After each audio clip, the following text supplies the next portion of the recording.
तो हम लोगों ने पिछले क्लास में डाइपोल के बारे में डिस्कशन की थी। तो डाइपोल का थोड़ा सा हम लोग रिवाइज कर लेंगे और फिर हम लोग नॉन यूनिफॉर्म इलेक्ट्रिक फील्ड पे डाइपोल को रख के देखेंगे कैसा क्या वेरिएशन होता है, उस पर कितना फोर्स लगता है, कितना टॉर्क तो नहीं देखेंगे, फोर्स ही देख लेंगे बेसिकली। एंड फिर कंटिन्यूस चार्ज डिस्ट्रीब्यूशन की वजह से हम लोग इलेक्ट्रिक फील्ड कैलकुलेशन देखेंगे। तो ये कुछ है। आप मानो कि हमने ये देखा था कि अगर डाइपोल है, ओके, ये डाइपोल है और इसके एक्सियल पॉइंट पे, ये एक्सियल पॉइंट हुआ और समवेयर अबव यहाँ पे इक्वेटोरियल पॉइंट होता था। तो इक्वेटोरियल और एक्सियल पॉइंट पे इलेक्ट्रिक फील्ड कैलकुलेशन देखा था, जो कि यहाँ से लेट्स से इसका vertical distance from this point is r. तो इक्वेटोरियल पॉइंट आपको मिलता था, लेट्स से 2 लिखते हैं, that is k p by r cube. And axial point पे आपको, if this distance is r, so axial point पे आपको electric field turns out to be 2 k p by r cube. Now आपको ये भी पता चल गया फिर कि eight E axial was twice of E equatorial, and these are values of magnitude wise.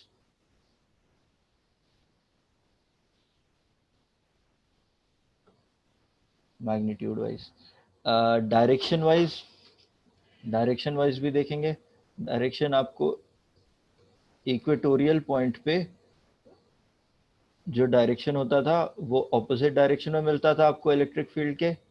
This is the direction of the electric field at equatorial point, and at axial point the direction was same as that of dipole। ठीक है, ये आपका E1 का direction था। तो इतना कुछ देखा था। फिर हमने एट अ जनरल पॉइंट निकाल के भी देखा था। At a general point, let's say if this is your P and from this midpoint आपको at a distance of r at an angle of theta आपको point P r comma theta पे electric field बताना था। तो आप इस चीज को रिजॉल्व करते थे along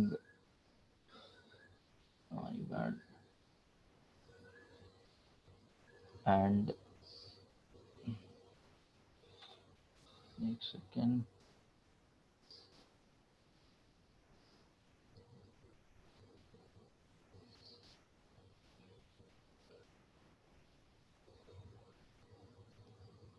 ये दो एक्सेस में आप रिजॉल्व करते थे।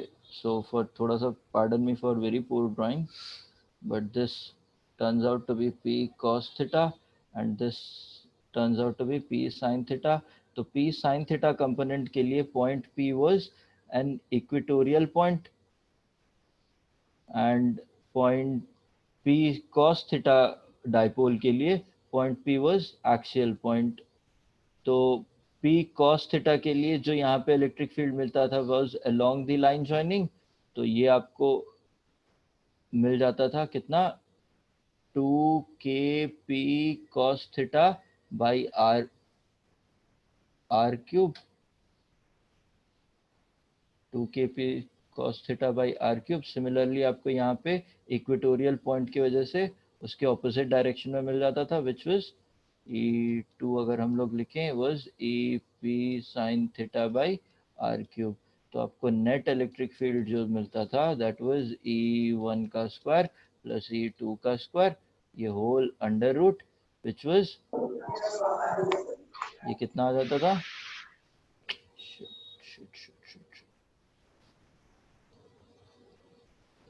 अरे ये क्या हो गया, हाँ, यहाँ पे आपको whole, this was turn out to be, एक सेकेंड,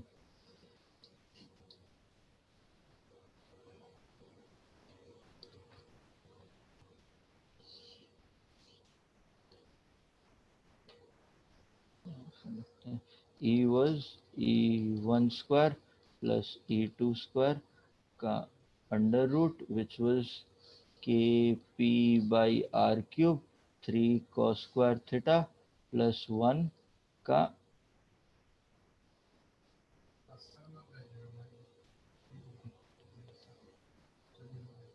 अंडर रूट। नाउ इसका एंगल कितना हो जाता था, ये tan of alpha was 1/2 tan of theta, और ये आपको एंगल कौन सा मिलता था, ये अगर आपका यहाँ से ये ई की डायरेक्शन है तो यहाँ से आपका एंगल अल्फा आता था। Let me draw with a different colour. If this was angle alpha, right, with the line joining with the E1 के साथ आपका एंगल अल्फा ये सबटेंड करता था। ओके, तो ये चीज़ें देख ली थी, यहाँ तक तो कोई डाउट नहीं था। फिर हमने ये देखा था कि अगर इसे एक uniform dipole in uniform external field, ये क्या था कि अगर हमने एक्सटर्नल फील्ड में डाइपोल को रखा है तो ये आपका डाइपोल हो जाता था, ये आपका इलेक्ट्रिक फील्ड था। तो जो डाइपोल है वो एक्सपीरियंस करता था एक टॉर्क, एक force in this direction, positive charge and negative charge force in the opposite direction. So ये टॉर्क एक एक्सपीरियंस करता था about the central point, and this torque was turn out to be p cross of field vector, and जो इस पे net force था वो 0 था। तो वी कुड इजीली से कि वो ट्रांसलेशनल इक्विलिब्रियम पे है,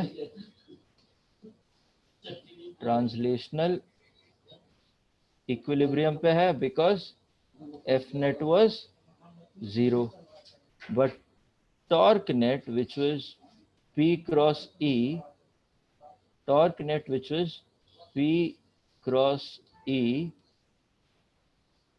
तो this is p e sin theta।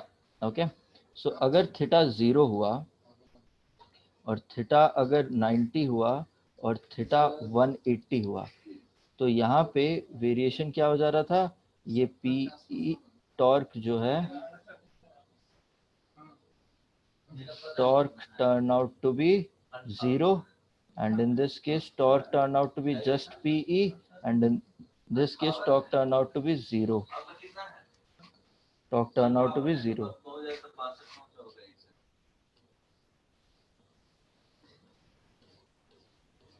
Right. अब इसमें थोड़ा सा ग्राफिकली भी देख लेते हैं कैसा सिस्टम है कि अगर ये आपका E है और अगर P भी इसी डायरेक्शन में है तब आपका थीटा 0 था, और अगर E ऐसा है, P ऐसा हो गया, ये P है ये E है, तो इस केस में थीटा 180 डिग्रीज है, और अगर लेट से E ये है और अगर P आपने वर्टिकली रख दिया तो आपका थीटा यहाँ पे 90 डिग्रीज है। तो this was your stable equilibrium, ये अनस्टेबल इक्विलिब्रियम है। क्यों? क्योंकि अगर यहाँ पे आपने P को थोड़ा सा एंगुलर डिस्प्लेसमेंट दिया तो पॉजिटिव साइड पे along E and negative side पे ऑपोजिट E, तो ये आपको एक टॉर्क एक्सपीरियंस करवाएगा, and it will try to, ये क्या लगेगा इस पे, रिस्टोरिंग टॉर्क लगेगा, और ये इसको इसके इक्विलिब्रियम पोजीशन की तरफ वापस से लेकर आ जाएगा। रिस्टोरिंग टॉर्क लगेगा और इसे इक्विलिब्रियम पोजीशन की तरफ वापस से आएगा।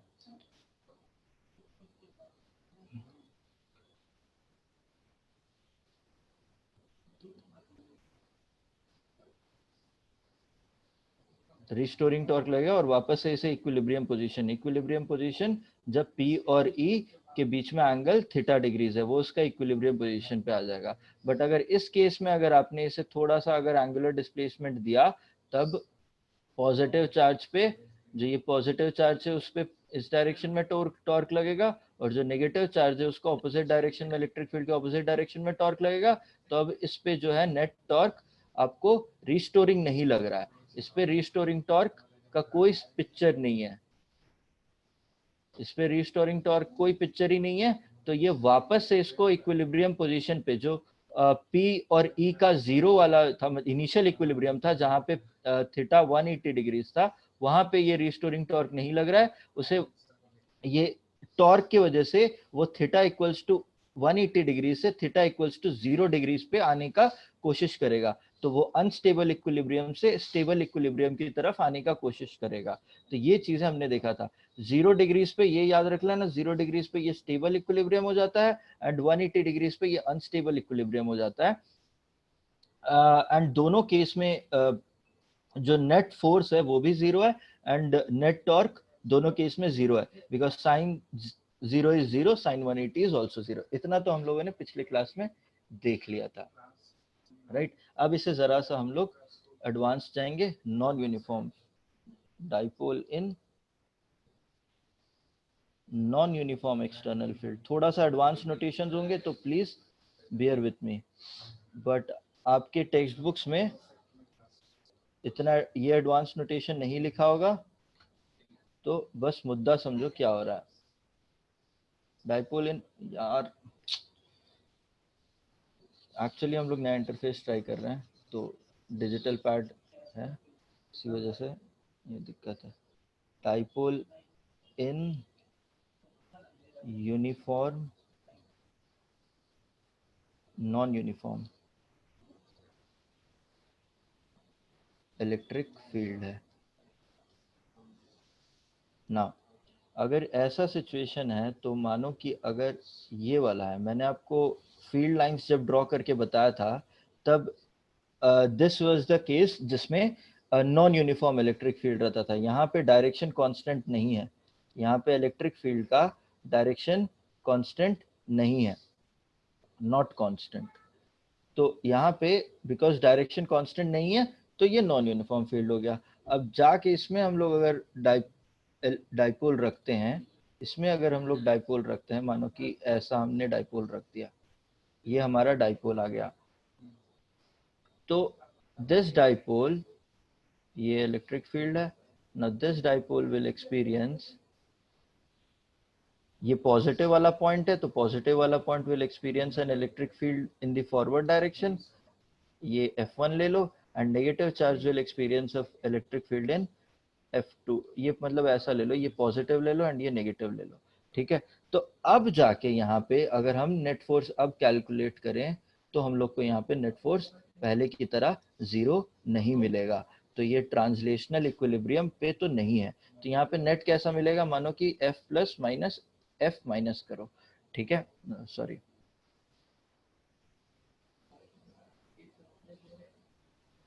ये F माइनस करो, so this will be equal to the charge plus Q multiplied by the electric field at plus minus of the charge.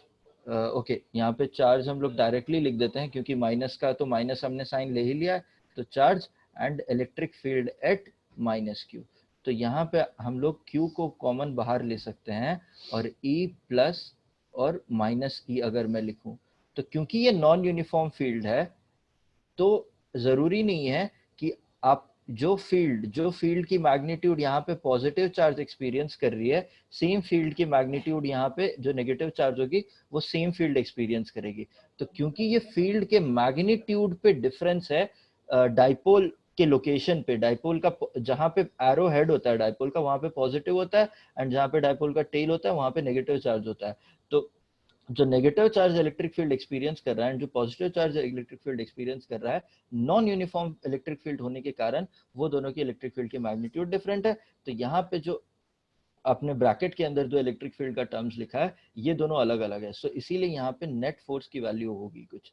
तो ये जो डिफरेंस है दोनों के इलेक्ट्रिक फील्ड का, इसे मैं डेल्टा ई लिख रहा हूँ, ओके, इसे मैं डेल्टा ई लिख रहा हूँ ना।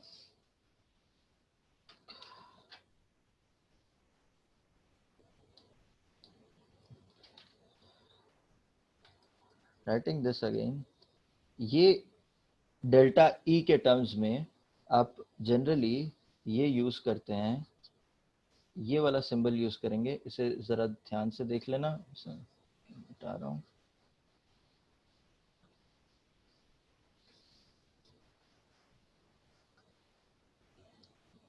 यही एडवांस नोटेशन की मैं बात कर रहा था, ये एडवांस नोटेशन की बात कर रहा था मानो। तो यहाँ पे होता क्या है बेसिकली, ये वाला एक्सप्रेशन पहले यहाँ पे कंप्लीट कर ले रहा हूँ, उसके बाद बताता हूँ आपको। तो ये डेल्टा ई जो है, अगर हम इसको डेल्टा ई का ग्रेडियंट लेते हैं, ग्रेडियंट माने कैसे, एक्स के साथ इलेक्ट्रिक फील्ड ई, मतलब मेरे इस केस में, चलो मैं यहाँ पे पहले लिख देता हूँ, उसके बाद मल्टीप्लाइड विथ 2a अगर करूँ, तो q टाइम्स ऑफ 2a जो होता है वो p हो जाता है, और ये de बाई dx है। de बाई dx क्या है, where de by dx, ये थोड़ा सा समझ लो, de by dx is gradient of electric field, gradient of electric field, मतलब इलेक्ट्रिक फील्ड x के साथ कैसा वेरी हो रहा है। ग्रेडियंट ऑफ इलेक्ट्रिक फील्ड माने इलेक्ट्रिक फील्ड x के साथ कैसा वेरी हो रहा है। यहाँ पे rate change of electric field versus change of x measure करा जा रहा है, तो x एक्सिस के साथ इलेक्ट्रिक फील्ड कैसा चेंज हो रहा है। तो ऑफ कोर्स किसी होल रीजन में, ये याद रख लेना, ये फॉर्मूला आपका तो प्राइमरी फॉर्मूला है, ठीक है, वहां से ये वाला फॉर्मूला आया हुआ है, ये वाला फॉर्मूला आपका प्राइमरी है, ठीक है, वहां से ये वाला फॉर्मूला आया हुआ है, ठीक है। तो आप समझो इस बात को कि अब जब इलेक्ट्रिक फील्ड किसी रीजन में could be a function of x, y and z, ठीक है, electric field in any region could be a function of x, y, z, and of course this is a vector quantity, तो it could be a function of x, y, z times of I cap, plus it could be some other function, phi, let's say some could be some other function phi x, y, z times of j cap, and some other function rho x, y, z times of k cap.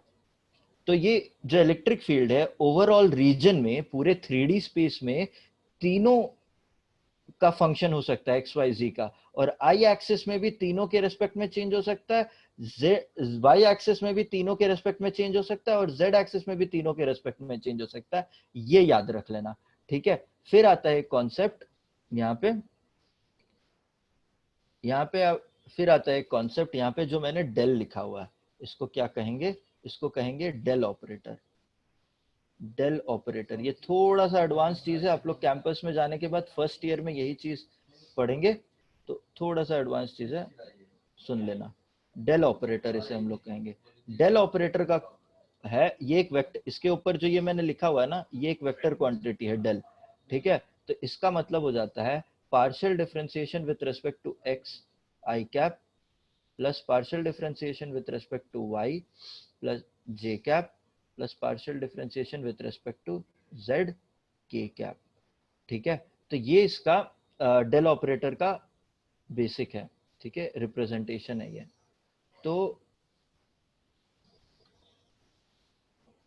तो जब आपको force कहा गया है कि it is P co dot करो पहले del के साथ, फिर उसको आप मल्टीप्लाई करो इलेक्ट्रिक फील्ड के साथ, ठीक है। तो अगर आप ये आपका नेट फोर्स जब नॉन यूनिफॉर्म फील्ड पे आता है तब आप नेट फोर्स इस तरीके से कैलकुलेट करते हो। तो अगर ये कहा जाए कि आपके रीजन में जो इलेक्ट्रिक फील्ड है वो सिर्फ एक्स एक्सिस के साथ वेरी कर रहा है, only varies with x axis, तब जाके आपका जो ये डेल ऑफ ई है ये आपका सिर्फ और सिर्फ एक्स के साथ वेरी होगा, ठीक है, आई कैप, सिर्फ और सिर्फ D E by D x मिलेगा। तो इसीलिए जब आप एफ नेट यहाँ पे अपने, मैंने पहले सिंपली आपके टेक्स्ट बुक्स में इसीलिए ऐसे ही लिखा रहता है कि आप डाइपोल को ग्रेडियंट ऑफ ई के साथ अगर विथ रेस्पेक्ट टू एक्स वाले इलेक्ट्रिक फील्ड के ग्रेडियंट को डाइपोल के साथ मल्टीप्लाई करो, तब आपका नेट फोर्स आपको मिल जाएगा, ठीक है। लेकिन यहाँ पे क्या है, यहाँ पे आपका ओरिजिनल फॉर्मूला ये है, why, because E could be changing as a function of x, y, z in both of the all the directions, I x axis के डायरेक्शन पे, y एक्सिस के डायरेक्शन पे, z एक्सिस के direction पे। तो पहले आप मानो कि अगर हमको इक्वेशन ऐसा दिया हुआ है, इक्वेशन कैसा दिया हुआ है, इक्वेशन अगर ऐसा दिया हुआ है, फॉर एग्जाम्पल अगर आपको इलेक्ट्रिक फील्ड दिया हुआ है कि x y square plus z i sir cap. हाँ पूछो पूछो। इलेक्ट्रिक फील्ड अगर वाई वाई के रेस्पेक्ट में चेंज होगा तो वहां सिर्फ जे कैप होगा ना सर? देखो देखो देखो देखो देखो मैं बता रहा हूँ।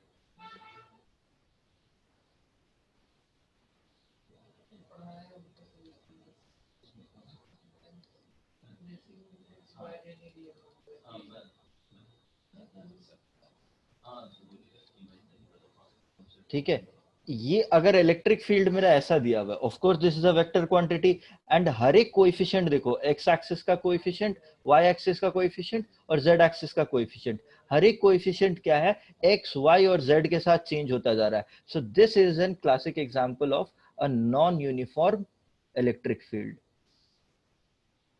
नॉन यूनिफॉर्म इलेक्ट्रिक फील्ड का।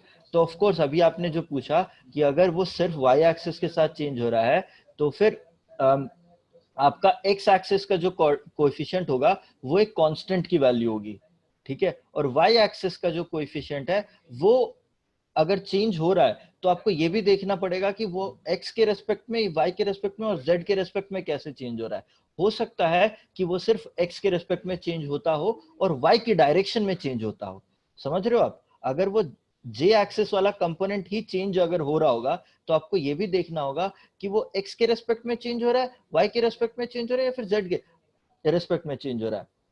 अगर आई का कोएफिशिएंट चेंज हो रहा है मतलब it is changing in the direction of x axis. अगर जे का कोएफिशिएंट चेंज हो रहा है मतलब it is changing along the y axis, and अगर के का कोएफिशिएंट चेंज हो रहा है मतलब it is changing along the z axis. और अगर चेंज है अलोंग द x axis, तो how it is changing? It is changing with respect to all the three variables x, y, z.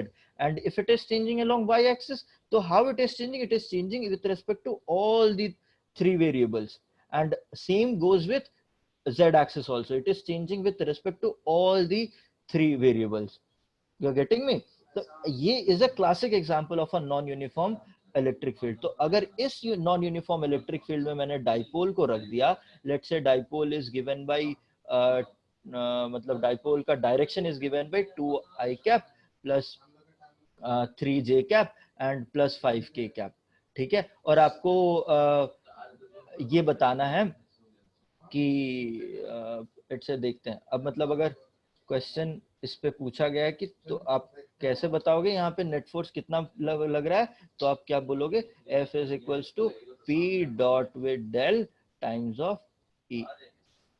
तो of course ये dot product आपको एक scalar quantity देगा, और वो स्केलर क्वांटिटी आप एक वेक्टर से मल्टीप्लाई करो, जस्ट एक मतलब मल्टीप्लाई कर रहे हो, तो आपको इवेंचुअली तो एक वेक्टर क्वांटिटी मिल रहा है। तो आपको यहाँ पे ऐसा मत कंफ्यूज हो जाना, सर डॉट है तो आपको एक स्केलर वैल्यू मिलना चाहिए, नहीं ये नहीं है।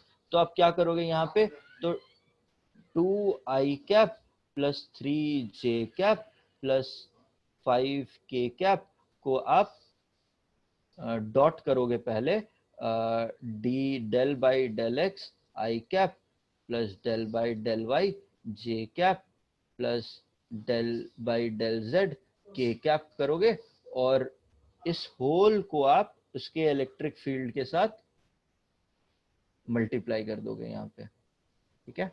तो आपको यहाँ पे ये वैल्यू आ जाएगा 2 times of del by del x plus 3 times of del by del y plus 5 times of del by del x del Z.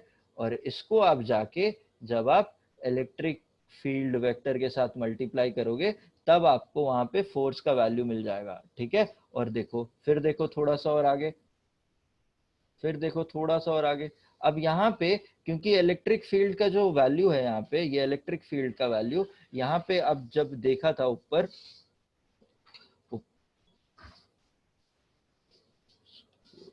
नहीं हो रहा, देखो जब यहाँ पे ऊपर वैल्यू देखा था तो हर एक जगह पर हम लोग यहाँ पे आई कैप भी है, यहाँ पे देखो यहाँ एक्स स्क्वायर आई कैप का कोएफिशिएंट, वाई का कोएफिशिएंट और जे जेड एक्सिस का कोएफिशिएंट सब कुछ है।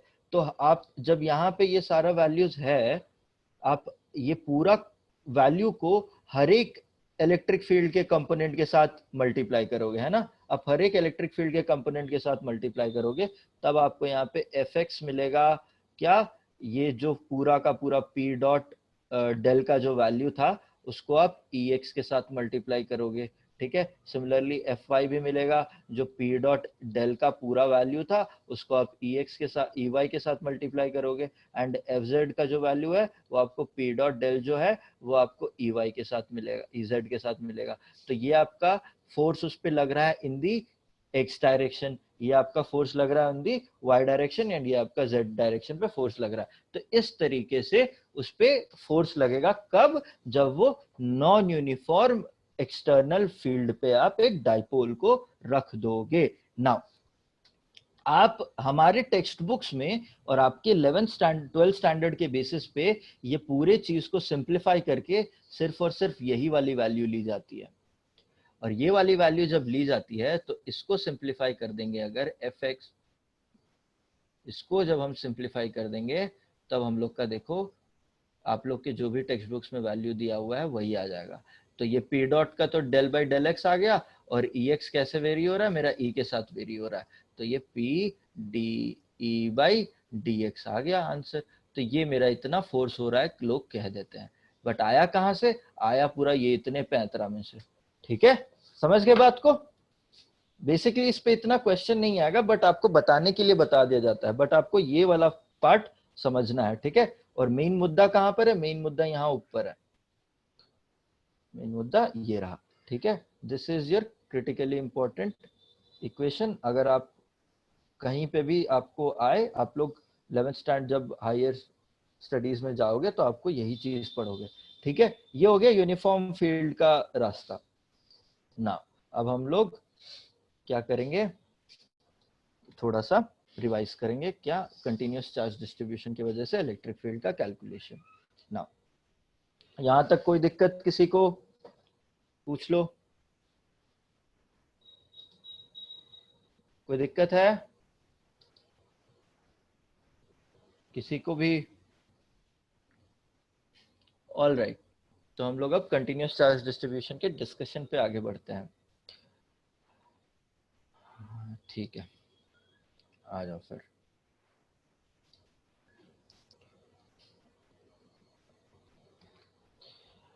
पहला अच्छा, पहले मुझे एक रिस्पॉन्ड करके बता दो, हमने क्या रिंग का डिस्कस किया हुआ है? ये पहले तो आर्क का है, आर्क है रेडियस r, इस पे लैम्डा चार्ज डेंसिटी डिस्ट्रीब्यूटेड है, तो इसकी वजह से इलेक्ट्रिक फील्ड आपको एट दी सेंटर आपको बताना होगा।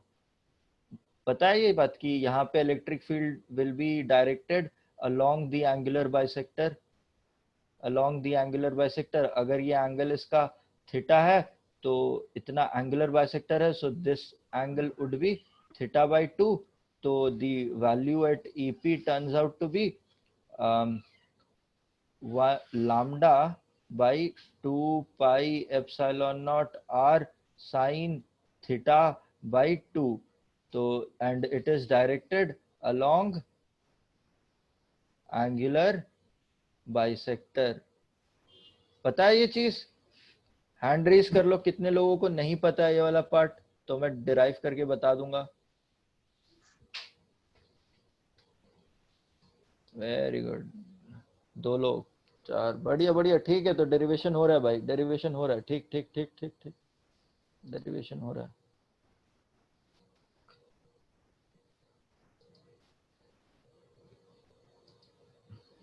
आ जाओ,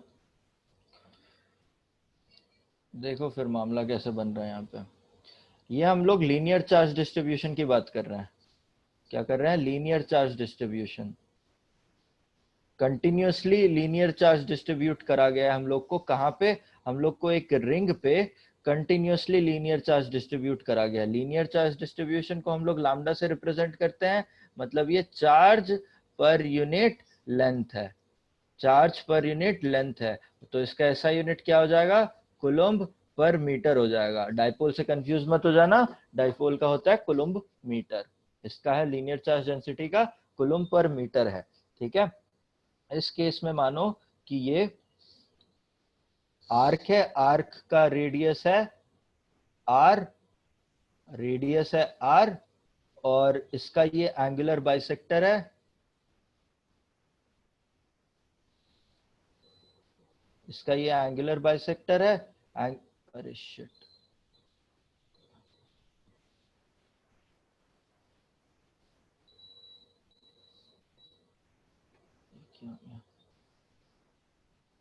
इसका ये एंगुलर बाइसेक्टर है, यहां से एंगल θ/2 है और यहां से भी एंगल θ/2 है।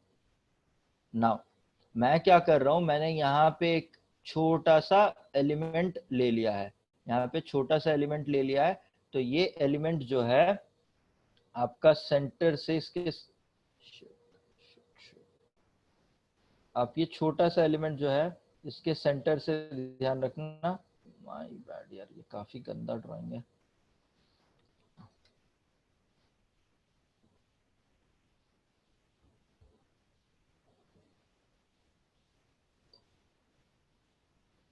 I will take some time to get accustomed to this platform. So ये क्या है बेसिकली, मैं थोड़ा सा बड़ा यहाँ पे बना देता हूँ। ये अगर आर्क है, ये shit यार,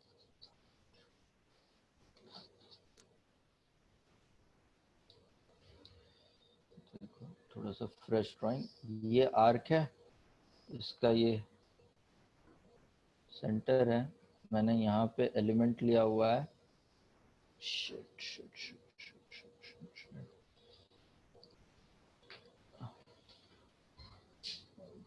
Not this diagram. Okay.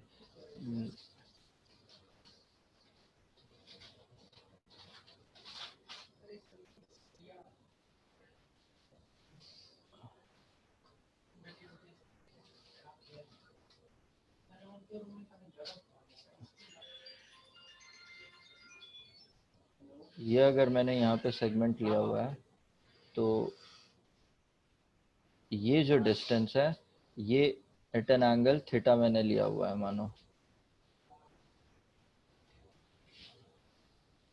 एक वाला एंड आर है एंड ये वाला एंड आर है।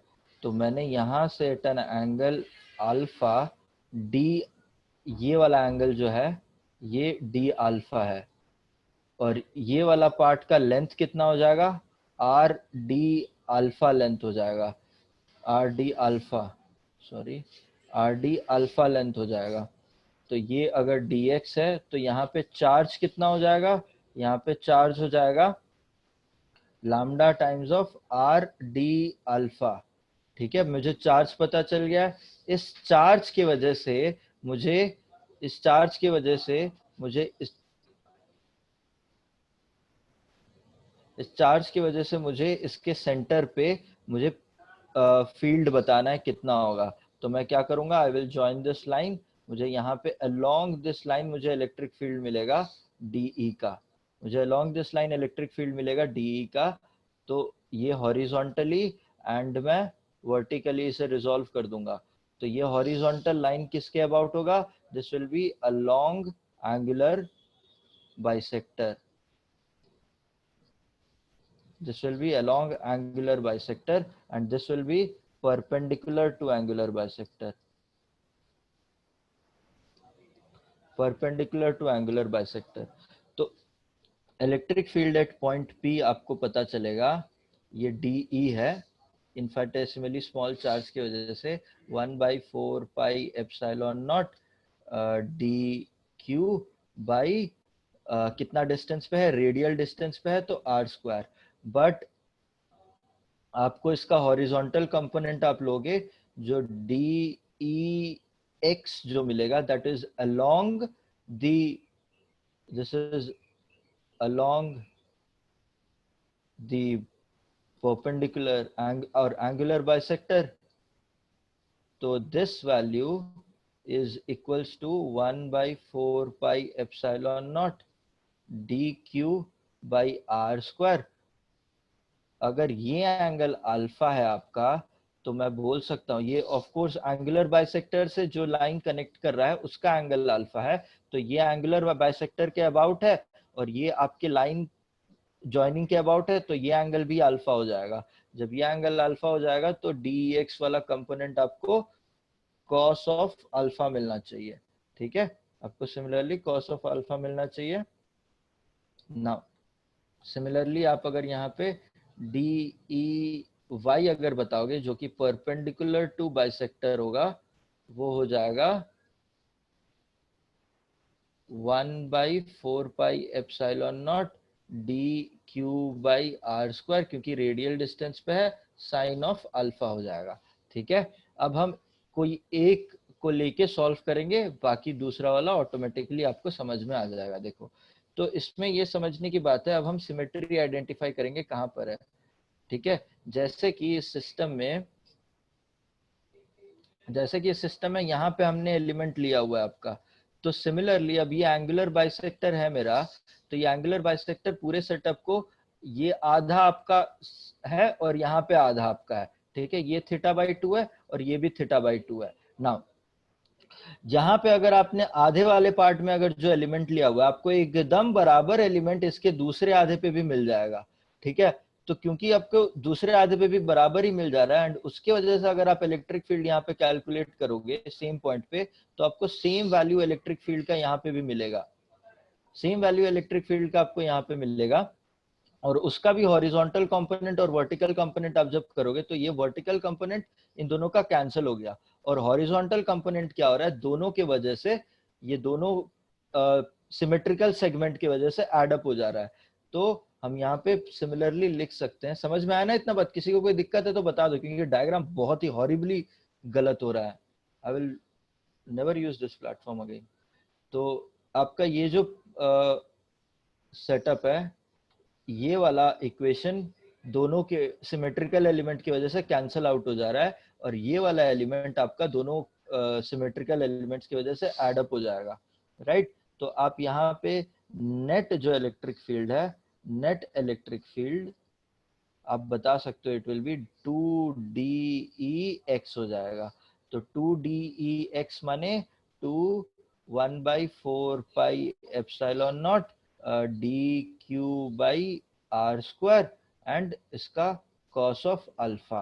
तो अब यहाँ पे आप इस चीज को लिखो, विल बी 1/4πε0 r², dq मैंने बताया था, it is linear charge density multiplied by the distance of the element, तो which is r/d alpha, and यहाँ पे आप cos ऑफ अल्फा ले लो, तो this is DE net. Now आप इसको नेट इलेक्ट्रिक फील्ड आपको बताने के लिए आपको इसको इंटीग्रेट करना पड़ेगा, कहां से कहां तक, इसको इंटीग्रेट करो आप,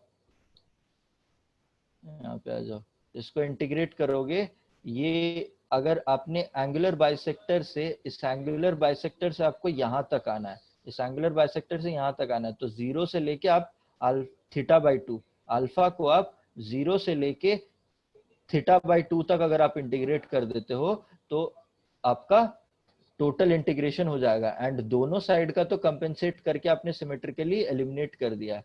ठीक है, तो यहाँ पे आपका 0 एंड यहाँ पे आपका θ/2 आ गया, तो यहाँ पे आप इधर पे सिंपल 0 और यहाँ θ/2 लिख दो, और आपका ये रिजल्ट आ जाएगा λ/4πε0 r।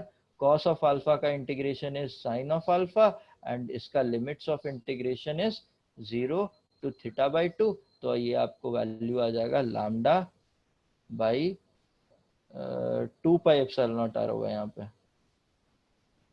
2, तो λ/2πε0 r sin θ/2। so this expression gives you the net electric field due to an arc। Electric field magnitude किसके लिए, ड्यू टू एन आर्क की वजह से आपको मैग्नेटिक इलेक्ट्रिक फील्ड कितना मिल रहा है, λ/2πε0 r sin θ/2। डायरेक्शन क्या है, डायरेक्टेड अलोंग एंगुलर बाइसेक्टर। ठीक है, ये याद रख लेना, डायरेक्टेड अलोंग एंगुलर बाइसेक्टर। क्यों, क्योंकि अगेन डायग्राम को रेफर करेंगे, जो सबसे घटिया चीज है आज के दिन का, वो डायग्राम यहाँ पे है, माफ करना बच्चों मेरे को, ये डायग्राम यहाँ पे है। ठीक है, ये डायग्राम इस डायरेक्शन पे, कोई कलर भी ढंग का नहीं मिल रहा इस पे, ये आपका एंगुलर बाइसेक्टर के अबाउट आपको नेट फील्ड मिल रहा है, ठीक है। ये आपका एंगुलर बाइसेक्टर था, आपके एंगुलर बाइसेक्टर के अबाउट नेट आपको फील्ड मिल जा रहा है, क्योंकि उनका परपेंडिकुलर कंपोनेंट कैंसिल हो गया। आपको जो भी फील्ड आपको मिल रहा है आपको एंगुलर बाइसेक्टर के अबाउट मिल रहा है, तो इसी वजह से आपका नेट जो है वो आपको यहाँ पे, ठीक है, ये चीज को याद रखना है। सर इंटीग्रेशन 0 से θ/2 क्यों? मैं फिर से डायग्राम बना के समझाने की कोशिश करता हूँ, क्योंकि वो डायग्राम बहुत ही गंदा बना है। बता देता हूँ, रुक जाओ। अरे यार, इधर देखो, थोड़ा सा डायग्राम मैं वापस से बनाऊंगा। ये मानो कि आपका आर्क है, ये ज्वाइन कर दिया मैंने इनको इसके सेंटर पे, और ये मेरा एंगुलर बाइसेक्टर हो गया, ठीक है। अब मुझे सिमेट्रिकली एलिमेंट्स यहाँ पे मिल गए, इन दोनों के अबाउट सिमेट्रिकली एलिमेंट्स मिल गए। इसके वजह से मैंने इलेक्ट्रिक फील्ड, इसको मेरा डिजायरेबल पॉइंट के अबाउट लाइन ज्वाइन करा और बोल दिया कि इसके अबाउट मुझे इलेक्ट्रिक फील्ड मिलेगा। सिमिलरली ये जो सिमेट्रिकल एलिमेंट था, इसको मैंने अपने डिजायरेबल पॉइंट जहाँ पे मुझे इलेक्ट्रिक फील्ड निकालना है वहाँ पे बताया, और वहाँ पे मैंने इलेक्ट्रिक फील्ड बना दिया। तो दोनों को मैंने अब रिजॉल्व करा, देखा एक और जो एंगुलर बाइसेक्टर वाला लाइन है उसके अबाउट मैंने दोनों को रिजॉल्व किया, देखा कि दोनों क्या कर रहे हैं, एडअप हो जा रहे हैं, दोनों एडअप हो जा रहे हैं। और परपेंडिकुलर टू एंगुलर बाइसेक्टर जब मैंने रिजॉल्व करा तो देखा कि दोनों कैंसिल हो जा रहे हैं, ठीक है। अब मैं क्या कर रहा हूँ, देखो पहले वाला जब मैंने एलिमेंट लिया था तो मैंने ये बोल के एलिमेंट लिया था कि आप एक एलिमेंट लो अल्फा एंगल पे, और कैसे लो, आप उस अल्फा एंगल से थोड़ा सा और आगे बढ़ के, थोड़ा सा और एंगुलरली और आगे बढ़ के क्या करो कि D alpha amount of element आप यहाँ पे ले लो, ठीक है। पहले तो आपने क्या बोला था मैंने, जब एलिमेंट लेते हैं हम लोग तो एंगुलर बाइसेक्टर से एंगल अल्फा लो, और वहां से शुरू होते हुए आप और थोड़ा डी अल्फा तक जाओ, और जब डी अल्फा तक पहुंच गए तब जितना एलिमेंट आपको आ रहा है यहाँ पे उतना एलिमेंट आप कंसिडर करोगे। तो ये एलिमेंट अगर dx हो जाता है तो आपको ये पता है कि ये radius multiplied by the angle हो जाता है, और यहाँ पे जो चार्ज आ जाएगा that will be lambda times of dx, तो ये आपका dq हो जाता था, एंड dx ये टोटल आपका लैम्डा r d अल्फा इस तरीके से हो गया। तो जब हमने इंटीग्रेशन करा तो अब हमारा आधा सिमेट्री की वजह से तो आधा पार्ट का प्रॉब्लम रिजॉल्व, तो हम लोग को यही आधा पार्ट का कैलकुलेशन करना है। तो ये जो एंगल अल्फा था इसको हम लोग कहाँ से, एंगुलर बाइसेक्टर से ले जाके हम लोग को ये रेडियस तक लेकर आना है, नहीं हम लोग को यहाँ से लेके यहाँ तक जाना है। तो अगर ये पूरा का पूरा एंगल थीटा है तो एंगुलर बाइसेक्टर कितने में डिवाइड कर देगा, ये θ/2 हो जाएगा और ये भी θ/2 हो जाएगा। तो हम लोग को एंगल कहाँ से, एंगुलर बाइसेक्टर पे मेरा अल्फा की वैल्यू 0 है, और जब ये रेडियस तक पहुंच जाएगा तब अल्फा की वैल्यू क्या हो जाएगी, θ/2। तो एंगल हमने कहा से 0 से θ/2 तक हम लोग को इंटीग्रेशन लिमिट्स लगाने पड़े थे। इतना क्लियर है, समझा दिया ना मैंने, क्लियर हो गया ना, ठीक है। आगे बढ़े, बताओ। हाँ सर समझ गए। ठीक है, तो देखो पहला वाला केस इसमें हम लोग डिस्कस करेंगे। अगर ये आर्क थीटा जब अगर मेरा π/2 हो जाता है तो क्या हो जाएगा, ये क्वार्टर हो जाएगा, ठीक है, क्वार्टर हो जाएगा। थीटा अगर π/2 हो गया तो ये क्या हो गया, ये क्वार्टर हो गया, क्वार्टर ऑफ अ रिंग, ठीक है। ये quarter of a ring under consideration है अभी। Now quarter of a ring under consideration है तो इसकी वजह से इलेक्ट्रिक फील्ड आपको एंगुलर बाइसेक्टर के अबाउट मिलेगा, ठीक है। एंगुलर बाइसेक्टर कितना एंगल यहाँ पे जाएगा, π/4 एंगल देगा। तो ऑफ कोर्स θ/2 मेरा π/4 हो गया, तो ये इलेक्ट्रिक फील्ड की वैल्यू यहाँ पे क्या हो जाएगी, λ/2πε0 r साइन ऑफ π/4,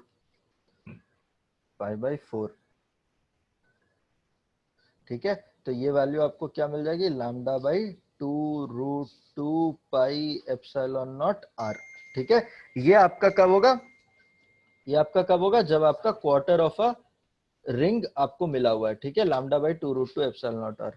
जब आप दूसरा केस लो, दूसरे केस में थीटा क्या है, पाई है, ये मतलब क्या हो रहा है आपका, सेमाई रिंग आ रहा है, ये सेमाई रिंग आ रहा है, ठीक है। तो अब इसका एंगुलर बाइसेक्टर ये हो जाएगा, इनके बीच में एंगल क्या है, ये पाई है, तो इस केस में एंगुलर बाइसेक्टर ये हो जाएगा, तो आपको इलेक्ट्रिक फील्ड ये मिलेगा, यहाँ पे मैग्नीट्यूड हो जाएगा lambda by 2 pi epsilon naught are sine pi by 2 is 1। तो ये आप अगर वेक्टोरियली देखोगे तो ये माइनस जे कैप आपको मिल जाएगा, ठीक है, ये वेक्टोरियली है। अगर ये एक्स एक्सिस है और ये वाई एक्सिस है तो आपको वेक्टोरियली ये वैल्यू मिलेगा। सिमिलरली अगर आपको यहाँ पे वेक्टोरियली पूछा हुआ है तो क्या कहोगे, यहाँ पे अगर वेक्टोरियली पूछा हुआ है तो क्या कहोगे, हैं, यहाँ पे अगर वेक्टोरियली पूछा हुआ है तो क्या कहोगे, पहले वाले केस में यहाँ पे वेक्टोरियली पूछा हुआ तो क्या कहोगे, आई कैप। इसके minus I cap minus J cap. हाँ minus I cap minus J cap, but values क्या क्या हो जाएगा, कोएफिशिएंट्स क्या होगा इलेक्ट्रिक फील्ड का, कोएफिशिएंट्स क्या होगा, ऑफ कोर्स देखो ना, कोएफिशिएंट आप इजीली बता सकते हो, अगर ये एंगल पाई बाई 4 है तो ये ई कॉस पाई बाई 4 हो जाएगा, और ये वाला angle E sign pi by 4 हो जाएगा, है या नहीं है, तो आपको पाई बाई 4,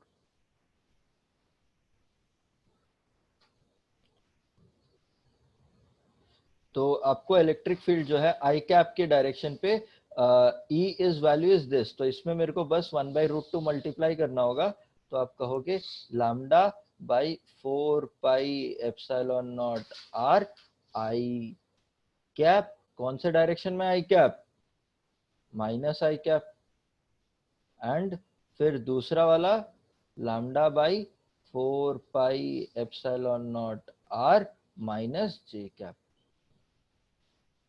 ठीक है, क्लियर है ना ये चीज। एंड जब आप इसका नेट रिजल्ट निकालोगे तो आपको eventually lambda by 2√2 pi epsilon naught R ही आ जाएगा, ठीक है। सर हाँ हाँ पूछो। पहला केस में तो आई कैप और जे कैप वो रिंग का ओरिएंटेशन पे डिपेंड करेगा ना। हाँ रिंग का ओरिएंटेशन पे डिपेंड करेगा, बट मैंने जो यहाँ पे एग्जांपल लिया हुआ है उस पे तो यही आंसर आएगा ना। अच्छा हाँ ये अगर आपने मैंने अगर रिंग को क्वार्टर ऑफ द रिंग को अगर फर्स्ट क्वाड्रेंट में रखा हुआ है तो आपका रिजल्ट ये माइनस आई कैप और माइनस जे कैप आएगा। अगर मैं उसको सेकंड क्वाड्रेंट में रख दूंगा तो माइनस जे कैप ही रहेगा, but I cap plus I cap हो जाएगा, है ना। और अगर थर्ड क्वाड्रेंट में रख दूंगा तो दोनों पॉजिटिव हो जाएगा। अगर फोर्थ क्वाड्रेंट पे रखूंगा तो आई तो नेगेटिव होगा बट जे पॉजिटिव हो जाएगा। समझ रहे हो ना बात, सिंपल है यार, आपको बस कॉन्सेप्ट क्लियर होने चाहिए। तो अब आता है थर्ड क्वेश्चन। थर्ड केस में अगर थीटा क्या है 2 पाई, थीटा अगर 2 पाई है तो ये सेंटर है, इसके अबाउट पूरा का पूरा सर्कल हो जाएगा, ठीक है, सर्कल हो जाएगा। और ये क्या कहेंगे, इसको पूरा रिंग है ये। तो रिंग के सेंटर पे आपको लैम्डा, अब इसमें साइन थीटा बाई 2 है, साइन पाई क्या हो जाता है 0, तो रिंग के सेंटर पे इलेक्ट्रिक फील्ड क्या है 0 है, ठीक है, रिंग के सेंटर पे आपको इलेक्ट्रिक फील्ड 0 है। क्लियर है ना ये बात, यहां से आ गया। अब देखो, अब ये तो क्वेश्चन हो गया रिंग के सेंटर पे। नाउ क्वेश्चन इज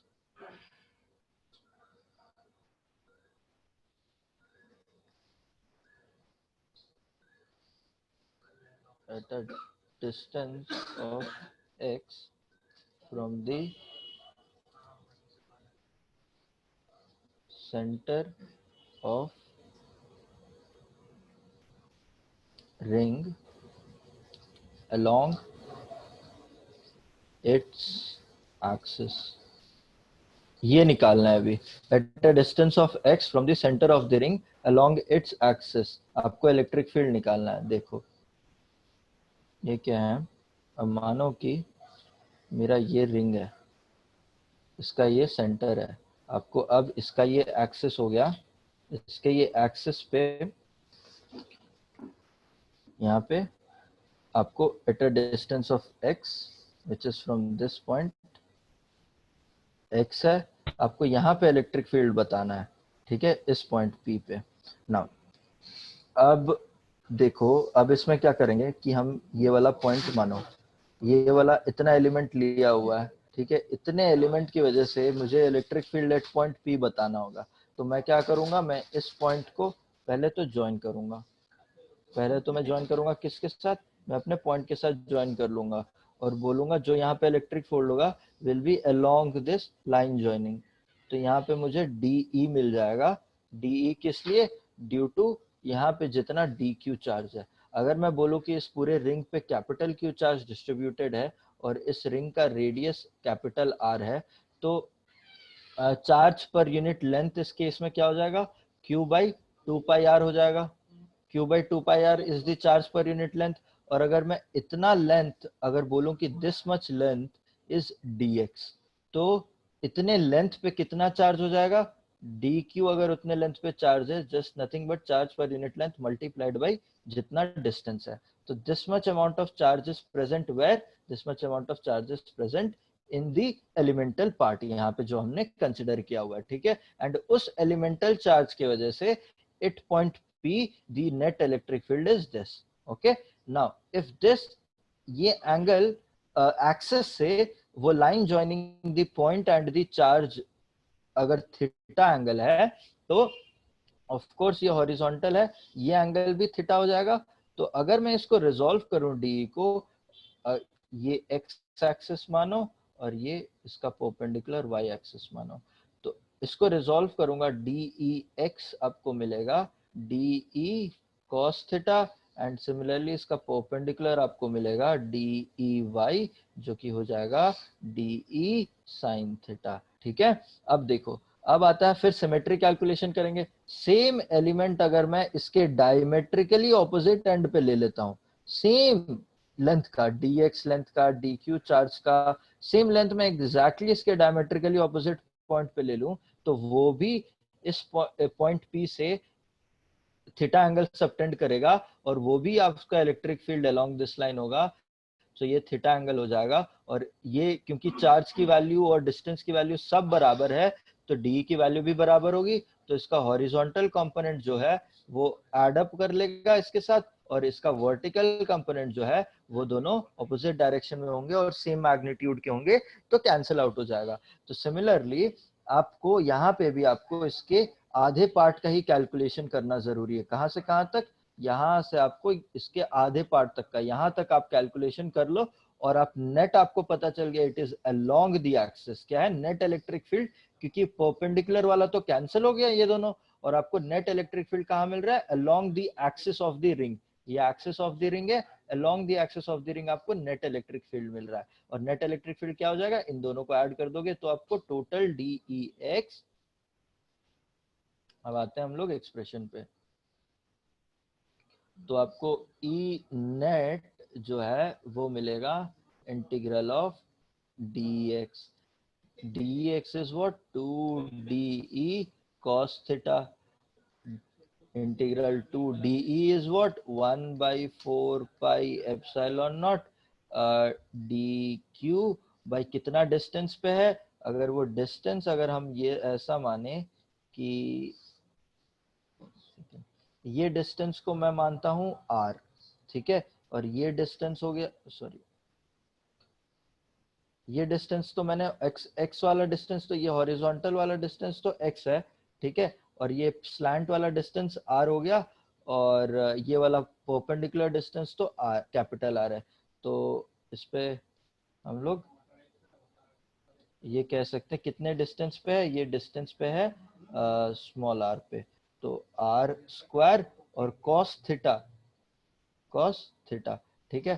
तो अब मैं इसको ऐसे लिख सकता हूँ 1/2 पाई एप्सिलॉन नॉट क्यू क्या हो जाएगा, q capital q by 2 pi capital r multiplied by D x, कितने लेंथ पे था, ये total divided by r square है। और cos थीटा को मैं कन्वर्ट कर सकता हूँ, आप ये सोचो कि ये r है, ये x है, और ये r है, ये r और ये x है, और ये एंगल थीटा था।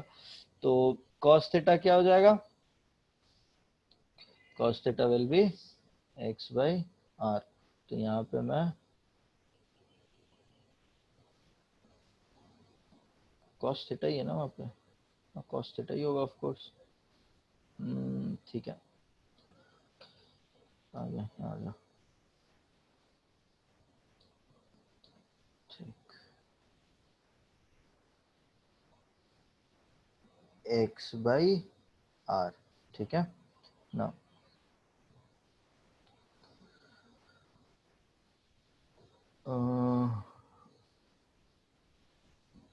डी, अच्छा ये देखो, इसको ना हम लोग कंफ्यूजन हटाने के लिए बस मैं क्या कर रहा हूँ, ये जो लेंथ यहाँ पे लिया हुआ है ना, ये लेंथ को बस कंफ्यूजन हटाने के लिए, क्योंकि ये L मान ले रहा हूँ मैं, ठीक है, बस कंफ्यूजन हटाने के लिए मैं L मान ले रहा हूँ, क्योंकि x जो डिस्टेंस है वो मेरा सेंटर से लेके पॉइंट P तक का डिस्टेंस है, जो कि कांस्टेंट है, तो वो तो बदलने वाला है नहीं, तो इसीलिए मैं x की जगह पर L लिख रहा हूँ यहाँ पे, ताकि बस कंफ्यूजन ना रहे। तो यहाँ पे ये L हो गया, ठीक है। आपका जो वेरिएबल है इस पूरे मुद्दा में जो वेरिएबल है वो सिर्फ आपका क्या वेरिएबल है, सिर्फ L वेरिएबल है, और बाकी सब तो कांस्टेंट ही है। इंटीग्रेशन ऑफ Q बाई ये 2 pi epsilon not 1/2 pi r, and this is x by r cube. यहाँ से मैं ये इंटीग्रेशन हटा के, क्योंकि बाकी सारा वैल्यूज तो कांस्टेंट है, तो मैं इसको जस्ट l को इंटीग्रेट कर रहा हूँ। l कहाँ से कहाँ तक इंटीग्रेट हो रहा है, 0 से लेके पाई r तक इंटीग्रेट हो रहा है, ठीक है, हाफ ऑफ दी रिंग तक।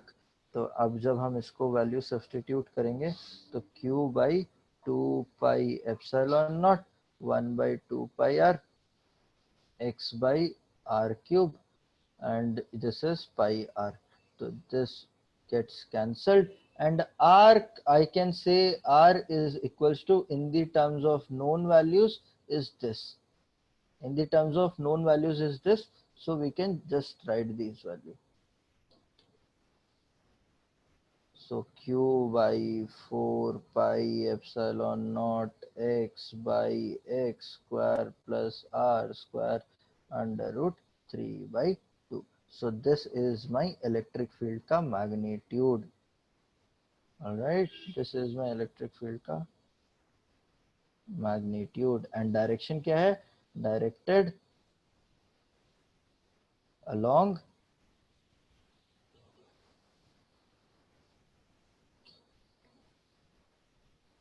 the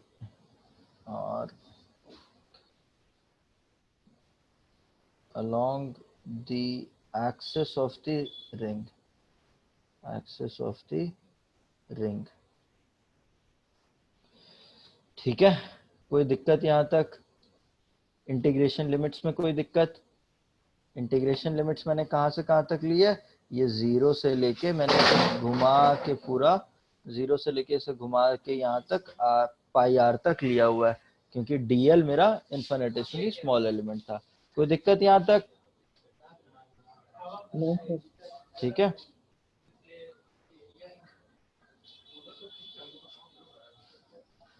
अब देखो ये क्या हो जा रहा है यहाँ पे, जब मेरा केसेस देखो, केस 1, जब x इक्वल्स टू 0 है तो मेरा इलेक्ट्रिक फील्ड क्या मिल रहा है, 0। तो x इक्वल्स टू 0 कब है, एट सेंटर। तो मैंने जो आर्क के वजह से कैलकुलेट करा था उसके लिए भी सेम रिजल्ट आ रहा था, तो इट जस्ट जस्टिफाइज। अगर मुझे ये पता करना है ई मैक्स कहाँ पर हो रहा है, ई मैक्स कहाँ पर हो रहा है, तो मैं क्या करूंगा, D E by D x इसको डिफरेंशिएट करूंगा, और फिर जहां पे ये वैल्यूज आपको इक्वेट टू 0 हो रहा है एक्स नॉट पे, वो एक्स नॉट पे मैं जाके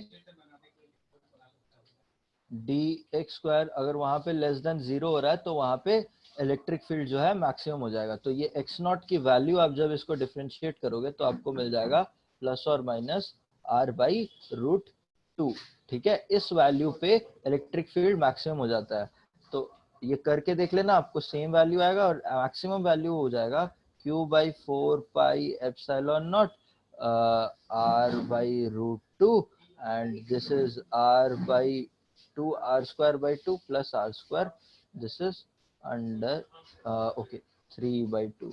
तो ये वैल्यू उसका मैक्सिमम वैल्यू है, एंड मैक्सिमम कहाँ पे हो रहा है, r/√2 तक हो रहा है। एंड ग्राफिकली इससे समझेंगे, ग्राफिकली इससे समझने के लिए हम लोग ये यूज कर सकते हैं। मानो कि ये y एक्सिस है, ये आपका x एक्सिस है, ये रिंग है, ठीक है, यहाँ पे रिंग है। तो ये अगर इसमें पॉजिटिव चार्ज डिस्ट्रीब्यूटेड है तो of course on the right hand side आपका electric field would be away from itself, and on the left hand side the electric field would be away from itself. And maximum कहाँ पे हो रहा है, maximum x equals to plus r/√2 पे हो रहा है, और मिनिमम कहाँ पे हो रहा है, x इक्वल्स टू मैक्सिमम यहाँ पे भी हो रहा है, एंड जीरो सेंटर पे जीरो हो रहा है, ठीक है। तो ये ऐसा यहाँ से बढ़ता हुआ यहाँ पे मैक्सिमम होगा, फिर यहाँ पे at r equals to infinity e has to be equal to r equals to infinity e has to be equal to 0, ठीक है। सिमिलरली यहाँ पे at r equals to minus infinity e has to be 0। So ये value यहाँ पे negative x की direction पे है, तो यहाँ पे आपको वैल्यूज जो है वो नेगेटिव की डायरेक्शन में बढ़ा के मैक्सिमम करके फिर ये r इक्वल्स टू इस पे 0 करना होगा। तो आपका ग्राफ ऐसा चेंज हो रहा है, ठीक है। कहाँ पे, यहाँ पे मैक्सिमम हो रहा है, यहाँ पे मैक्सिमम हो रहा है इन दोनों जगह पर, बाकी जगह पर सेंटर पे 0 हो रहा है, and r equals to infinity पे ये हो जा रहा है, ठीक है। नाउ यहाँ पे अगर इलेक्ट्रिक फील्ड 0 है सेंटर पे, तो अगर मैं यहाँ पे एक चार्ज रखूं, चाहे वो पॉजिटिव चार्ज हो या नेगेटिव चार्ज हो, एफ नेट 0 है, ठीक है। तो ये एक इक्विलिब्रियम सिचुएशन हो गया। ये जब एक इक्विलिब्रियम सिचुएशन है, ये जब एक इक्विलिब्रियम सिचुएशन है, तो मैं अगर यहाँ पे पॉजिटिव चार्ज रखूं और उसको हल्का सा मैं यहाँ पे डिस्प्लेस करूं, तो उस पे नेट इलेक्ट्रिक फील्ड जो होगा वो it will be acting along the positive X axis, और अगर लेफ्ट साइड डिस्प्लेस करूं तो the net electric field would be driving it away from the ring, from the center of the ring along the negative x axis.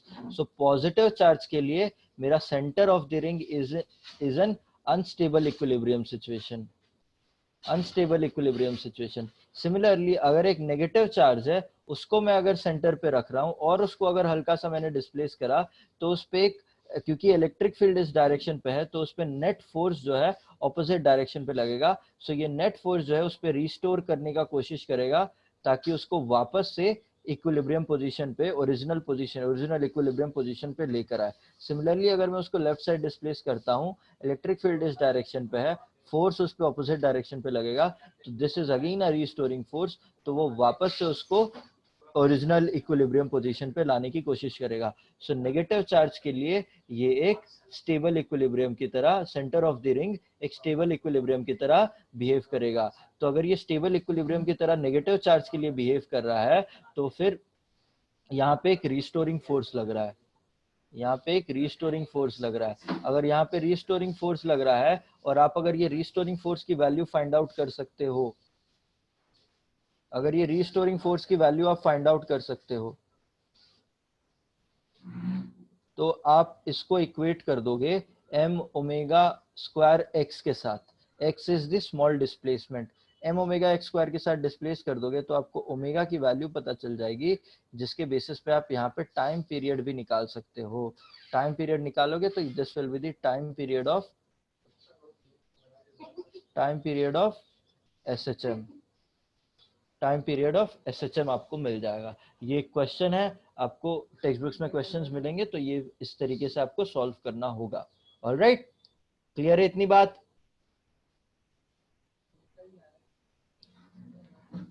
Clear है नहीं ये बच्चों? Respond करो। Yes sir. ठीक है, अब हम लोग और क्या देखेंगे, और देखते हैं।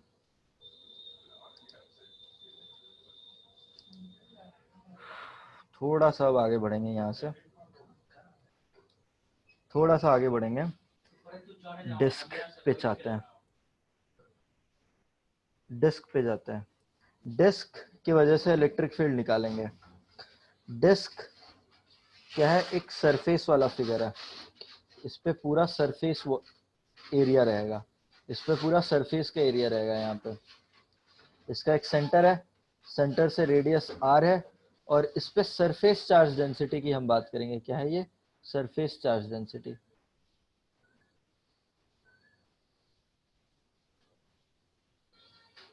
Surface charge density is charge per unit area. अगर इसका रेडियस r है तो एरिया कितना हो जाएगा इसका? Pi r square. ठीक है, so this is the surface charge density of a disc. Now the question is to find the electric field at a distance of x, at a distance of x from the center of the disk. The question is this, यहाँ पे electric field find out करना है. How I will do it?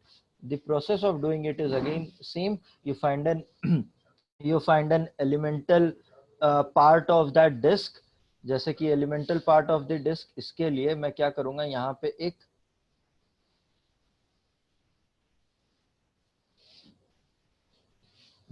एक elemental part of the disk ले लूँगा. ये elemental part of the disk बहुत ही पतला सा elemental part of the disk ले लूँगा. क्या करूँगा, कहाँ पे? at a distance of r from the center of a width, how much? of a width dr, of a width dr. मैं at a distance of r एक elemental disk ले लूँगा. यहाँ पे ये पार्ट आप ट्रीट कर सकते हो एक रिंग की तरह, क्योंकि ये बहुत ही ज्यादा पतला होगा, तो हम इसको एक रिंग की तरह ट्रीट कर सकते हैं. और ये रिंग का रेडियस हो जाएगा r और ये रिंग का विड्थ हो जाएगा dr. तो इस रिंग का एरिया कितना हो जाएगा? इस रिंग का एरिया मैं ये लिख सकता हूं, it is 2 pi r dr. ठीक है, 2 पाई r dr मैं इस रिंग का एरिया लिख सकता हूं. तो इतने एरिया में मेरा चार्ज कितना सिचुएटेड रहेगा? अगर sigma is the uniformly distributed charge density, so I'll multiply the infinitesimally small area, I will get the infinitesimally small charge. So same process, मैं सब कुछ सेम वापस से वही करने वाला हूँ. पहले मैंने infinitesimally small area लिया, वहां से मैंने infinitesimally small charge लिया. अब वो चार्ज की वजह से मैं P पॉइंट पे इलेक्ट्रिक फील्ड फाइंड आउट करूंगा. तो अभी मैंने रिंग के वजह से इलेक्ट्रिक फील्ड बताया है at a distance of x from the axis. आपको along the axis electric field मिलता है. वो कितना मिल जाता है? वो मिलता है आपको 1 जितना चार्ज उस पे सिचुएटेड है. ठीक है, जितना चार्ज उस पे सिचुएटेड है,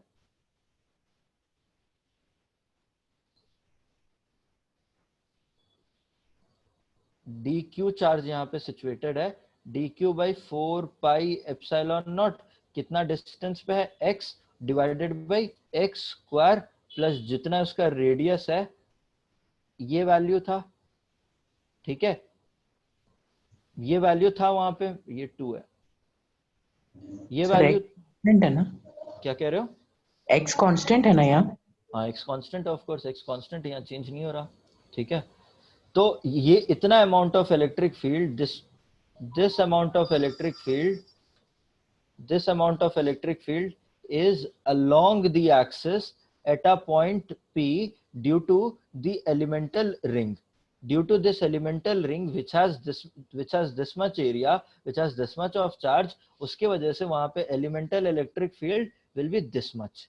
Okay, now प्रोसीडिंग ऑन. अब मेरे को क्या करना पड़ेगा? अब मेरे को पूरे डिस्क में इंटीग्रेट करना पड़ेगा. नथिंग मच, और कुछ नहीं बचा हुआ है. तो मैं क्या करूंगा, ई नेट अगर निकालना है तो I have to integrate this D. अब D integration would be D Q by 4 pi epsilon naught X by x square plus are square, this into 3/2. Now dq is what? dq is sigma times of 2 pi r dr x divided by 4 pi epsilon naught x square plus r square 3/2. This is my integration. Now this will give me, rest everything is constant, 2 pi. Now here this 2 pi and this pi and this 2 will get cancelled. तो आपको मिलेगा यहाँ पे sigma by 2 epsilon naught. Very important derivation. This has got multiple implications in flux as well. तो इसको थोड़ा सा ध्यान से देख लो. क्या वैल्यू होता है इसका। तो यहाँ पे x को तो कांस्टेंट है, मैंने इसको बाहर ले लिया हुआ है, r dr, और यहाँ पे r square plus x square 3/2। अब इसका इंटीग्रेशन आपको करना पड़ेगा। r कहाँ से कहाँ तक जा रहा है, r 0 से लेके कैपिटल R तक जा रहा है, ठीक है। तो अगर मैं r स्क्वायर को t मान लूं तो मैं ये कह सकता हूँ 2r dr will be equal to dt। तो मेरा अगर r की वैल्यू 0 से लेके कैपिटल R तक जा रही है तो t की वैल्यू कहाँ से कहाँ तक जाएगी, 0 से लेके r स्क्वायर तक जाएगी। Simple integration.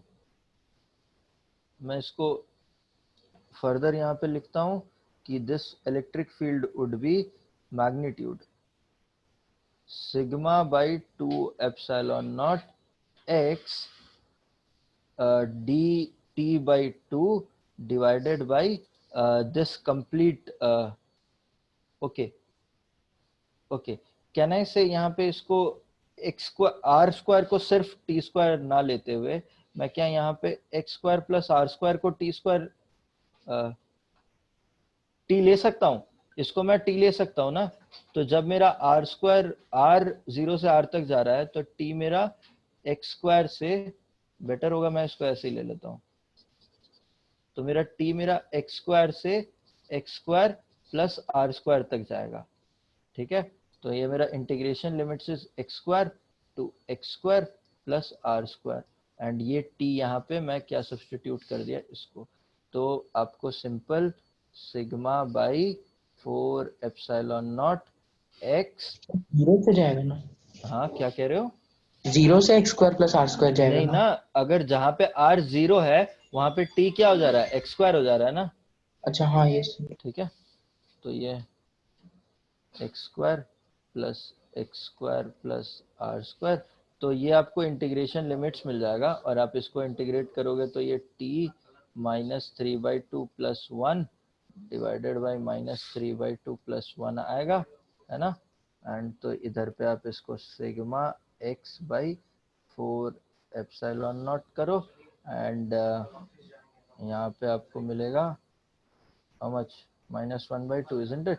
And this expression will be x square plus r square -1/2 minus of x square -1/2. This is the net expression. Okay, now this will be sigma times of x times of 4 epsilon naught. This will be okay 2 को तो मैं बाहर ही ले ले रहा हूँ तो यहाँ पे ये 2 हो जाएगा, ठीक है। नेट वैल्यू 2 को मैं बाहर ले ले रहा हूँ तो यहाँ पे ये 2 हो जाएगा, and this is nothing but x square plus are square under root and -1/x। तो मैं अब x को अंदर मल्टीप्लाई कर दे रहा हूँ, आपको मैग्नीट्यूड मिल जाएगा, ये फाइनल लाइन है सिग्मा बाई 2 एप्सिलॉन नॉट।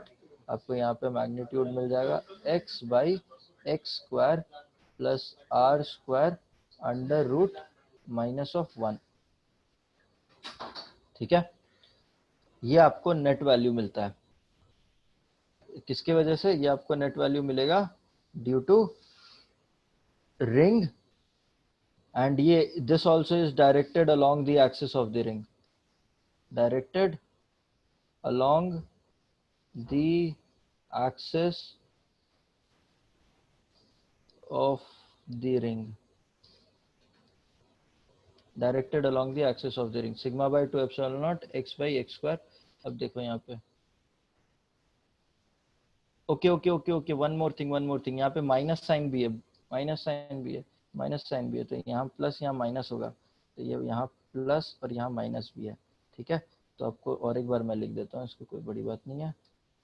देखो यहाँ पे सो नेट इलेक्ट्रिक फील्ड जो है आपको वो मैग्नीट्यूड होगा sigma by 2 epsilon naught 1 minus x square by x square plus capital r square under root, ठीक है। ओके ये वाला ब्रैकेट। नाउ अगर ये मेरा डिस्क है कंप्लीटली और ये इसका सेंटर है, सेंटर से एट अ डिस्टेंस आपको x बताना था इलेक्ट्रिक फील्ड कितना है, तो ये वाला डिस्टेंस r है और ये डिस्टेंस क्या हो जाता था, x square plus are square under root हो जाता है। तो ये वाला एंगल अगर थीटा है तो कॉस थीटा क्या हो जाएगा, cos theta will be x square by x square plus are square under root. ठीक है, तो मैं ये पूरे एक्सप्रेशन को ऐसे लिख सकता हूँ फिर, जो इलेक्ट्रिक फील्ड है, electric field could be written as sigma by 2 epsilon naught 1 minus cos of theta. ठीक है, गॉट इट। एंड डायरेक्शन क्या हो जाएगा, डायरेक्शन क्या हो जाएगा, direction is along the axis.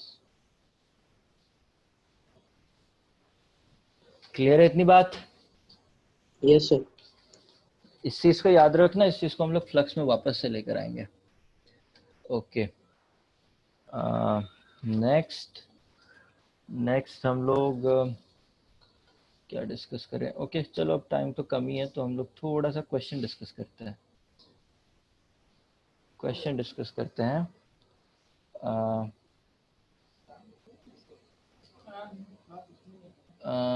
ये अगर ये एक स्ट्रेट वायर है, फिर एक कर्व्ड वायर है, और रुक जाओ थोड़ा और बेटर बनाने दो। ये एक स्ट्रेट है वायर है, फिर यहाँ से एक क्वार्टर ऑफ अ सर्कल वाला वायर है, और फिर यहाँ से एक स्ट्रेट वायर है। आपको ये क्वार्टर ऑफ अ सर्कल माने यहाँ से रेडियस आर पे है, तो आपको ये पॉइंट पे जो ये क्वार्टर ऑफ अ सर्कल का सेंटर है ना, वहां पे आपको इलेक्ट्रिक फील्ड बताना है कितना है। फिर अगर ये एक स्ट्रेट वायर है, फिर ये सेमी सर्कल है, और यहाँ से एक स्ट्रेट वायर है, और आपको फिर ये इसका जो यहाँ पे सेंटर है, यहाँ पे इलेक्ट्रिक फील्ड बताना है कितना है। हर जगह पर यूनिफॉर्म लैम्डा चार्ज डेंसिटी है,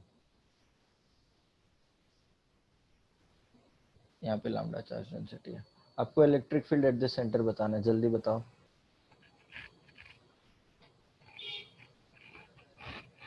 तो स्ट्रेट लाइन, जो स्ट्रेट वायर है वो फाइनाइट है कि इनफाइनाइट है? इन डायरेक्शंस में तो ऑफ कोर्स ये सेमी फाइनाइट हो गया ना, यहाँ पे इनफाइनाइट है, यहाँ ठीक पे है। इनफाइनाइट है, सेमी फाइनाइट वाला केस है।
Sir lambda by 2 pi epsilon naught R I cap plus lambda by 2 pi epsilon naught R J cap.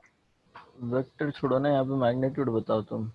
अच्छा, वेक्टर छोड़ो, यहाँ पे मैग्नीट्यूड बताओ। देखो जो ये सेमी, ये वाला वन पार्ट बोलते हैं, ये वाला टू पार्ट बोलते हैं, और ये वाला थर्ड पार्ट बोलते हैं। ठीक है, तो ये पहले वन पार्ट की वजह से इलेक्ट्रिक फील्ड यहाँ पे लैम्डा बाई एक इलेक्ट्रिक फील्ड मिलेगा, सेम मैग्नीट्यूड आपको इस डायरेक्शन में मिलेगा। ठीक है, इसकी वैल्यू कितनी हो जाएगी, लैम्डा बाई, बताओ कितना होगा। क्या सर? यहाँ पे ये सेमी इनफाइनाइट वायर की वजह से इसके परपेंडिकुलरली कितना इलेक्ट्रिक फील्ड मिलेगा, lambda by 4 pi epsilon naught are.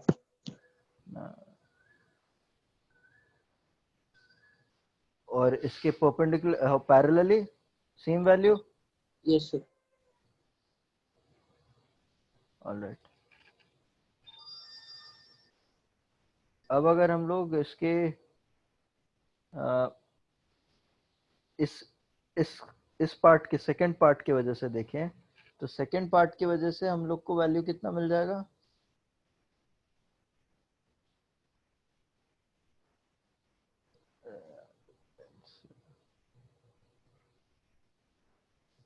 Second part की वजह से हम लोगों को वैल्यू जो है, इस सेकंड पार्ट की वजह से वैल्यू इसके एंगुलर बाइसेक्टर के अबाउट मिलेगा। ठीक है, तो एंगुलर बाइसेक्टर के अबाउट लेने से बेटर है कि आप इस एंगुलर बाइसेक्टर के अबाउट लेने से बेटर है कि आप इसके परपेंडिकुलरली वेक्टर जो कि lambda by 4 pi epsilon naught r कहा था मैंने, और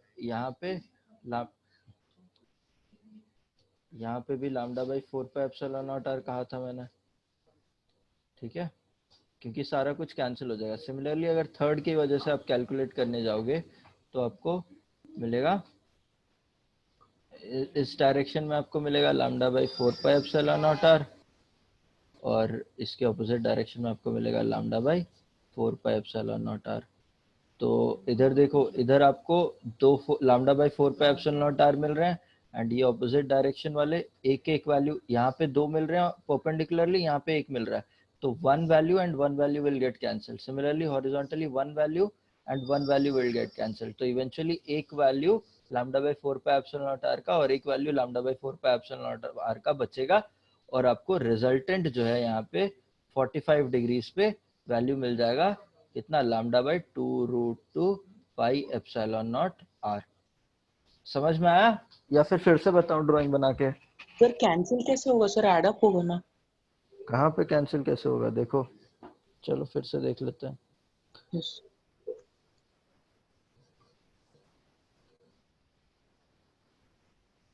मैं अब, क्योंकि देखो अब ये तो एस्टेब्लिश हो गया कि सारे इलेक्ट्रिक फील्ड का मैग्नीट्यूड बराबर है, तो अब मैं सिर्फ ई लिखने वाला हूँ। ठीक है, देखो अब फिर से, जो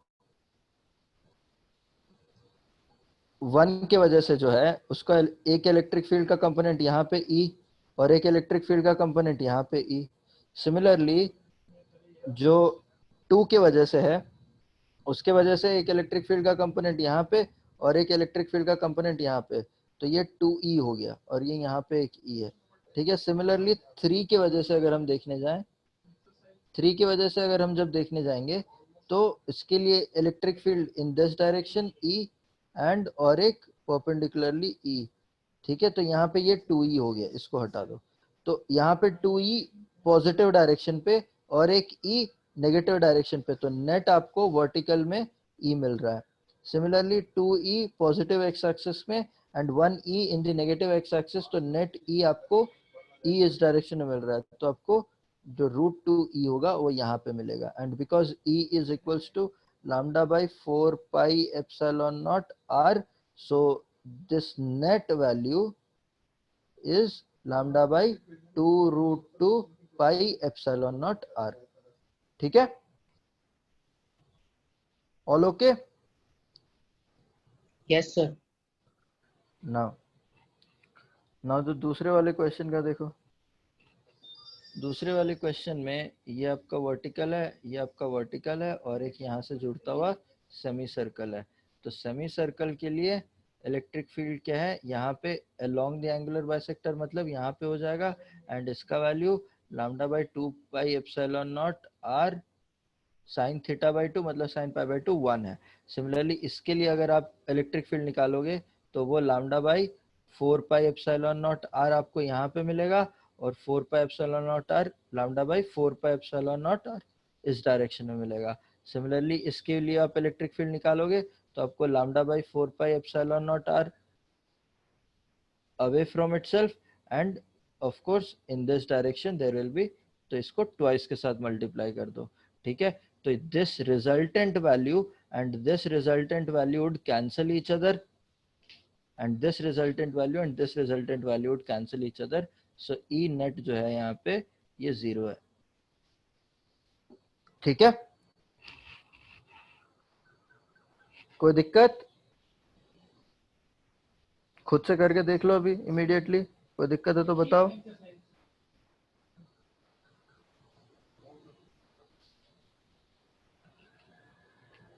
यहाँ पे मैंने दो कॉन्सेप्ट्स यूज कर रहे हैं। दो कॉन्सेप्ट्स क्या क्या है कि अगर एक फाइनाइट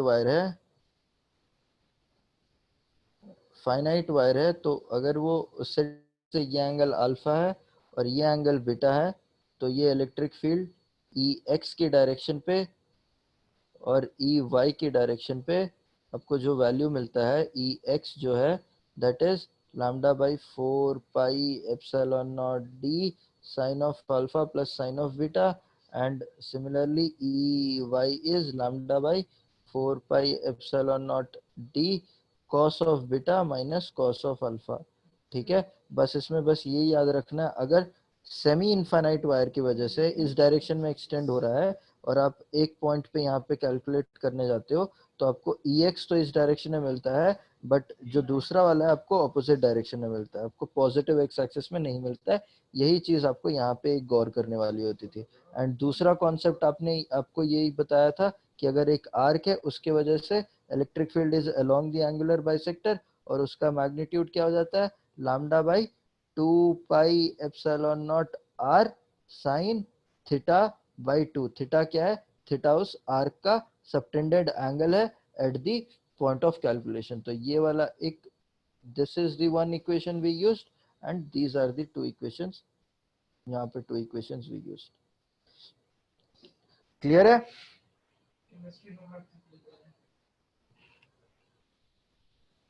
क्लियर है ना?